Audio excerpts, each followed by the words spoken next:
I am talking, of course, of David Frost.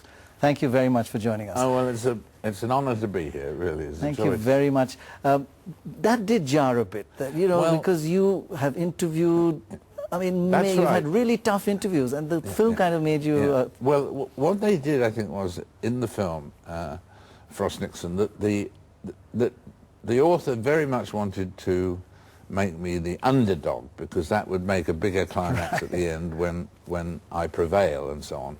In a way, did you quite like it? He kind of made you very charismatic, kind of playboy, and, you know, not really bothered about the research, till suddenly, after the phone call, you got serious. Yeah, and allegedly for 24 hours. Well, no, I mean, although the dashing part of it is quite fun, I mean, it is so inaccurate in the sense that I love research. I mean, I think research is all important, and Larry King always says that he thinks that the American interviewer, that he doesn't like to know things about people, because that once he does any research, he's not asking the questions ordinary people would want asked, whereas if he doesn't know anything about the book at all, he's asking. Now, I think that's not... He does very well with that technique, does very well, but I think to ask the question people want to have asked, you need to have done more preparation than that. But that's Larry's technique, and you know... And it's worked for him. Well, there is something that you have mentioned. You're of course an English journalist and born and brought up in England, but you said there's nothing like success in America. That's the key test for anyone. Is that true? That, as you say, is a quote from the film.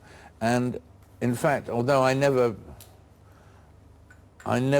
specifically ever said that, but that I would agree with, in a sense, that there is nothing quite like success in the Big Apple or whatever. And there's a difference, which I'm sure any of your viewers who've been to both countries, that success is actually more enjoyed in America. You could argue that success is almost too much of a deodorant in America, you know, too much of it. And in England, people like to tear down their idols every so often and so on. So the success is probably more the American way, yeah. I mean, you really feel you've been successful there, because they dote over you and they build you up, perhaps, as you say, too much. Well, maybe... A bit like Bollywood here, actually. You could have been a Bollywood star. Yes, I could. Why didn't I do that? Why didn't I do that? No, I've never made... I've produced films, but I've never appeared in films very much. I did appear in one film early on as a vignette in a film called The VIPs with Orson Welles, Richard Burton and Elizabeth Taylor, and the great thing about that was I was just on the film for a week or two, and but it started three long time friendships with the three stars. But coming to this, the two sides of you, there is the variety show kind of flamboyant, kind of not so serious side, and then this complete switch to a hard, tough interviewer who does his homework, who...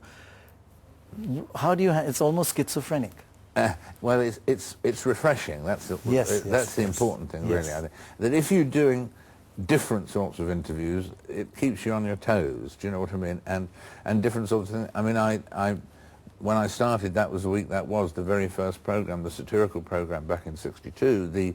That had, even that one, while it was above all funny and irreverent, but also it had serious exposés in it and so on. So I've always believed that variety, to use the old cliché, is the spice of life.